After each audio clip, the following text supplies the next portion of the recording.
Rasa yang memandu penafsiran. Mimpi tidak dimengerti oleh pikiran, tapi diresapi oleh rasa. Dalam dunia mimpi, tidak ada bahasa yang lebih jujur selain rasa. Simbol bisa berubah-ubah, gambar bisa membingungkan, tapi rasa ia selalu membawa kunci makna yang sejati. Kadang mimpi begitu terang, tapi meninggalkan gelisah. Kadang mimpi penuh bayangan, tapi justru menghadirkan kedamaian. Maka jangan sepat-sepat menilai, karena bukan bentuknya yang menentukan kebenarannya, melainkan rasa yang membekas setelahnya.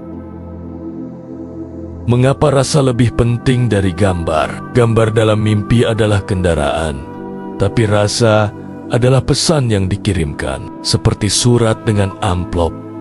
Gambar bisa saja indah, tapi yang perlu dibaca adalah isi di dalamnya. Apa yang engkau rasakan setelah terbangun? Itulah pertanyaan utama. Bukan sekadar apa yang kamu lihat, tetapi apa yang tertinggal di dadamu. Apakah kamu merasa ringan, lapang, seperti baru saja diberi pelukan oleh semesta? Ataukah kamu merasa berat, tertekan, seolah ada pesan yang belum kau pahami? Rasa ini tidak perlu dicari. Ia muncul dengan sendirinya, dan seringkali dalam diam sejenak setelah bangun tidur, kita bisa langsung mengenalinya.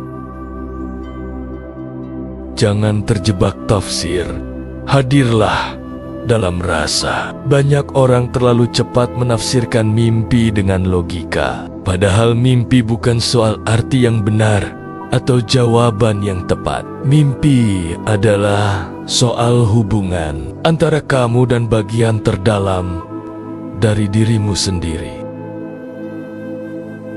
Dan hubungan itu hanya bisa dijalani dengan kehadiran, dengan duduk tenang, menatap ke dalam, dan merasakan. Mungkin tak akan ada kata-kata, mungkin hanya ada keheningan yang mengalirkan pemahaman, dan itu cukup.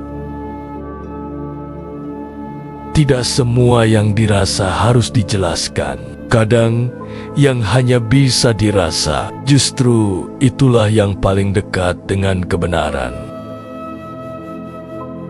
Tafsir terbuka, jalan menuju kesadaran diri, karena mimpi bukan teka-teki untuk dipecahkan, tetapi jendela untuk dikenali. Jangan takut jika kamu tidak bisa segera tahu maknanya. Mungkin mimpi itu hanya ingin mengajakmu masuk lebih dalam.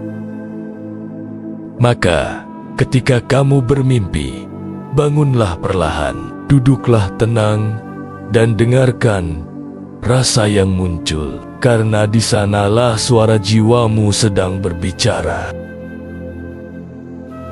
Mimpi bukan sekadar kejadian acak dalam tidur. Mimpi adalah bisikan halus dari kedalaman jiwa. Ia datang bukan untuk mengganggu istirahatmu, melainkan untuk mengajakmu kembali pulang ke dalam dirimu sendiri. Jiwa selalu memanggil, tetapi dalam keadaan sadar, panggilan itu sering tertutup oleh bising dunia. Maka mimpi hadir saat dunia hening, agar pesan jiwa bisa didengar. Setiap mimpi yang menyentuh rasa adalah undangan untuk pulang kepada dirimu yang lebih dalam, lebih jujur, lebih sejati. Maka jangan abaikan mimpi yang membuatmu diam. Bisa jadi itulah cara jiwa memanggilmu pulang, dan setiap panggilan jiwa yang dijawab akan membawamu satu langkah lebih dekat pada kebenaran dirimu sendiri. Mimpi sebagai medan pembersihan energi. Mimpi bukan hanya pesan, tapi proses. Ia membersihkan jiwa yang siap dilepaskan dari beban, yang tak lagi dibutuhkan. Mengapa jiwa membersihkan lewat mimpi? Saat kita terjaga, kesadaran kita sering sibuk mempertahankan ego, menolak rasa yang menyakitkan, atau menumpuk tekanan. Tapi saat tidur, gerbang pertahanan itu terbuka. Jiwa mulai bekerja melepas apa yang tak sempat dilepaskan saat sadar.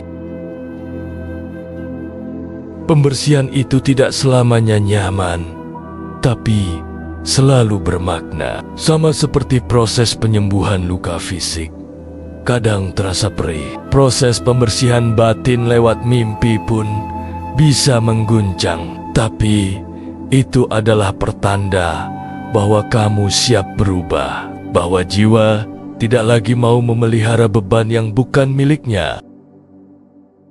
Mimpi bukan hanya jendela, tapi juga ruang perawatan jiwa. Ketika kamu bermimpi dan merasa dikacaukan, cobalah untuk tidak menolaknya.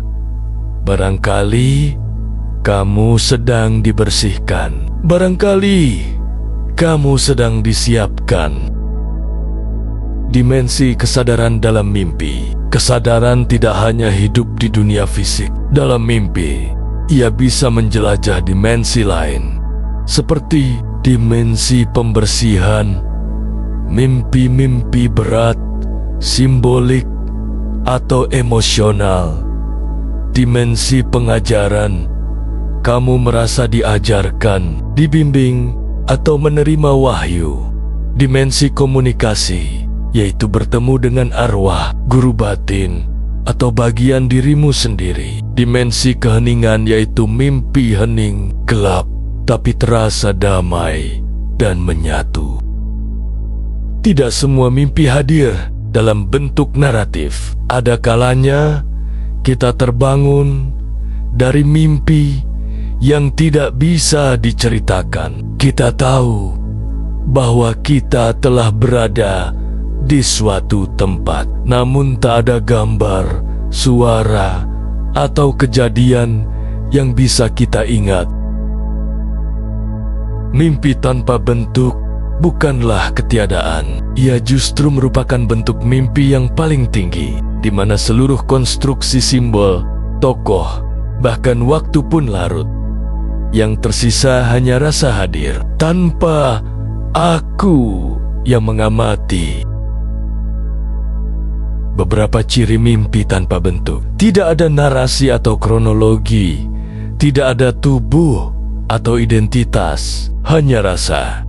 Damai, hening, menyatu, terang. Setelahnya, kamu terbangun dengan kesan sangat dalam, meski tak tahu apa yang terjadi. Kesadaran murni bukanlah tujuan mimpi, melainkan asal dari semua pengalaman mimpi itu sendiri. Ketika kamu menyentuhnya, kamu tak lagi bermimpi sebagai manusia, melainkan sebagai jiwa yang kembali mengenali rumahnya. Semoga dalam tidurmu malam ini, engkau tidak hanya bermimpi, tapi juga mengalami bahwa kau adalah cahaya yang sedang pulang ke sumbernya.